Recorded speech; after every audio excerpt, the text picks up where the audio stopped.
If you are an internet marketer with clients, rather than marketing your own stuff, then you'll have another tricky thing you need to manage: the clients.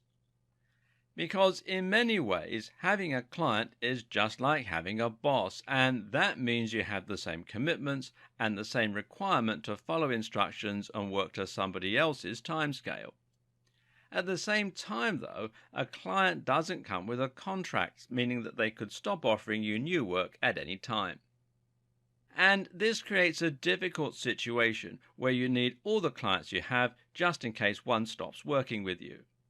At the same time, though, you need to be available when they need you, meaning there will inevitably be times when they supply you with too much work and you end up breaking your back to try and get it all finished. The question is, how exactly do you deal with this?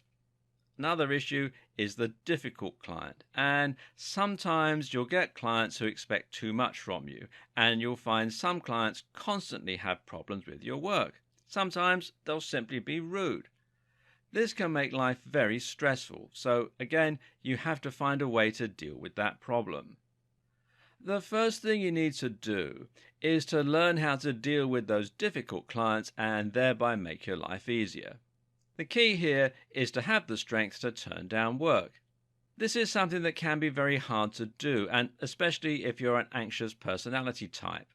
But it's also very important in order to prevent yourself doing unlimited amounts of work. So, what kinds of clients do you turn down? Well, one is the type of client who is making your life hellish. If you keep having to make changes to work that is perfectly acceptable, or if you're dealing with rude emails or unreasonable expectations, then you're better off dropping those clients. This is important, in fact, as you will ultimately be spending more time on that kind of work while getting less done. Instead, focus on clients that keep things simple for you, as that way you can complete more and maybe do more for them. Work for the clients that deserve your work. This changes the whole mentality too. When you're willing to refuse work, you remember that you don't have a boss. You're working together because you have mutual aims and complementary skills and resources. If a job is too big or you don't like the way it's being carried out, then be ready to say no thank you. Always be polite though. No matter how rude or unreasonable the client is, being rude back is unprofessional and it will burn your bridges in case you ever need future work.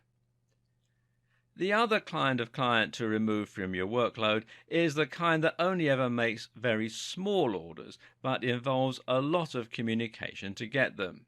I have a rule that any client that wants a Skype meeting is probably someone who enjoys playing business rather than someone who is genuinely a good business partner. Keep communication down and productivity up.